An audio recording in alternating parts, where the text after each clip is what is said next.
Amgaon police station हद्दीतील ग्राम शिवनी येथील संगीता पाथोडे यांनी दागिने चोरीची तक्रार पोलीस स्टेशन आमगावला दिली होती. सदर प्रकरणी अपराध क्रमांक 216/25 कलम 305 BNS अन्वये गुन्हा दाखल झाला होता.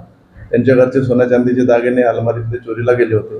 त्यांनी माहिती दिली की 14 मार्च रोजी त्यांची घरी वाढदिवस असल्याने ते भाची आली होती. भाग्यश्री मेंढे राहणार भोसा ही आली होती आणि तिला ते दागिने दाखवले होते.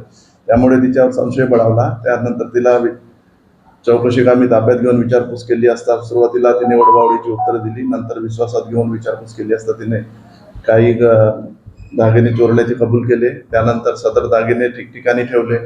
त्या प्रकारे ते काही इस्मानकडे ठेवले होते, तिच्या पतीकडे काही होते, असे सगळे दागिने जप्त करण्यात आले.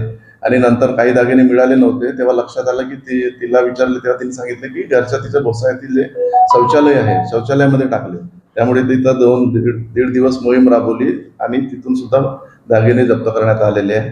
असं यामध्ये सोन्या चांदीचे दागिने मिळून एकूण 5,01,010 रुपयाचा मुद्देमाल महिला आरोपी जी आहे भाग्यश्री मेंढे, तक्रारदाराची भाची, हिच्याकडून जप्त करण्यात आला आहे. पुढील तपास आमगाव पोलीस करत आहेत.